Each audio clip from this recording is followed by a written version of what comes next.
In this video, I'll look at painting in shadows on some of my objects here in my Zombie Toys scene, adding a little extra detail in objects that are never going to move in lighting that never moves either. I've got my Dollhouse Diffuse texture selected, and I'll use this as a case study for painting in shadows. What we can see here on this dollhouse is that there are many small details that will always have a shadow under them, such as the window sills and door trim. I'll open up this texture in Photoshop and paint in some shadow, and then evaluate it back here in my scene in Unity. I've opened up Adobe Photoshop and opened up that Dollhouse Diffuse PNG. I'm going to do some painting on this and save a copy out and be able to compare them in the editor without destroying the original. I'll zoom in on the windows, pressing Z to zoom and dragging a region around those windows. We can see in here that there's some ambient occlusion rendered in this texture, a little bit of darkness under the windows, and I'm going to accent that darkness under the sill with an additional layer of paint. I'll make a new layer, clicking on the New Layer button in the Layers palette, and press M for Marquee. I'll draw a rectangular marquee, actually over the windowsill and lapping under. Then I'll soften this out, pressing Shift F6 or choosing Select and Modify and Feather. I'll feather this out by 1 pixel and then fill it in a deep gray. You can eyedropper one of the deep grays here from that window frame or one of the other shadows. I'll fill that in and then change the blending mode to multiply. I'll multiply in and lower the opacity, somewhere in the 60% range. This way, the shadow isn't completely dense and black and doesn't look like additional geometry, but rather is definitely a shadow from that sill on this object.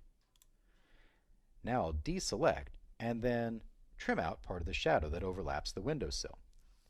Choosing M for Marquee again and drawing a rectangular marquee over that windowsill exactly, and pressing Delete to delete those pixels. So now we have a soft shadow under this windowsill. If you need, you can always shorten this by pressing Command or Control T, bringing up the transform and shortening this shadow. I'll bring mine under just a little bit, and we can always skew it if needed based on the angle of that lighting. For now though, I'm good with just shortening down this shadow a little bit so it's more of an accent under the windowsill, not terribly directional at the moment. Next I'll clone this shadow over, deselecting by pressing Command or Control D, holding Alt or Option, and Alt cloning this layer, watching the guides to keep it horizontal.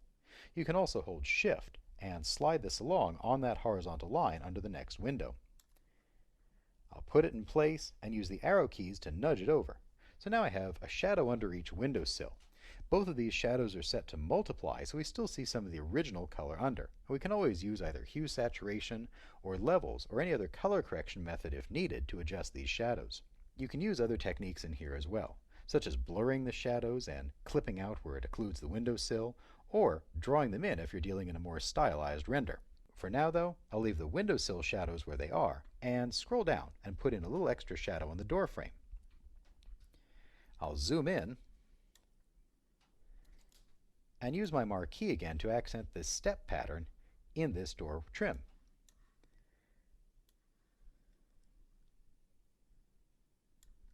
I'll do a small marquee, nudging it down 1 pixel so it sits just under the biggest piece of trim. I'll put this on a new layer again and fill it with my paint bucket with that deep gray. Then I'll set this layer to multiply and back off the opacity. As this is a smaller piece, we expect more light to bleed into this shadow, so an opacity somewhere around 40 is fine.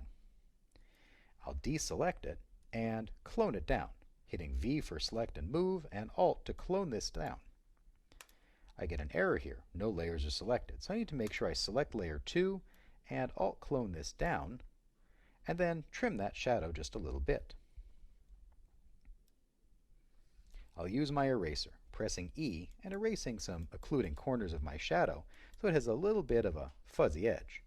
I may do this on the previous shadow as well so it's not so definite, but really looks like there's a little extra detail in that trim.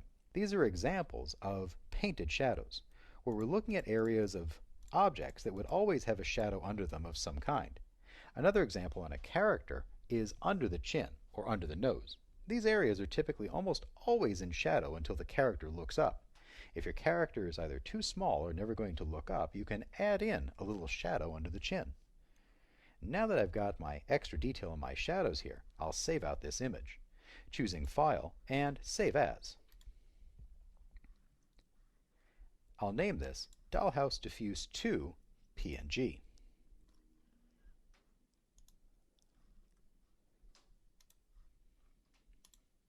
I'll go back into Unity.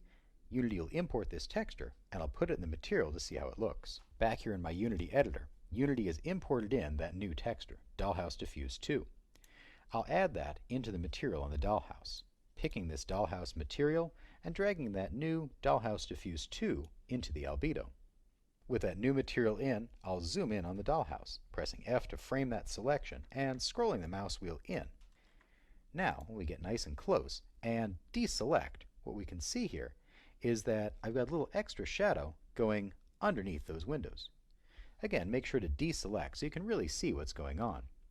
Even though it's in the dark, what we can see is that it appears to have a little bit of extra detail under the windowsill. This, coupled with the ambient occlusion in the occlusion map and any shadow in the lighting, really enhances the detail on this object and provides a great way, by painting in shadows, to enhance the look without an impact in performance in our game.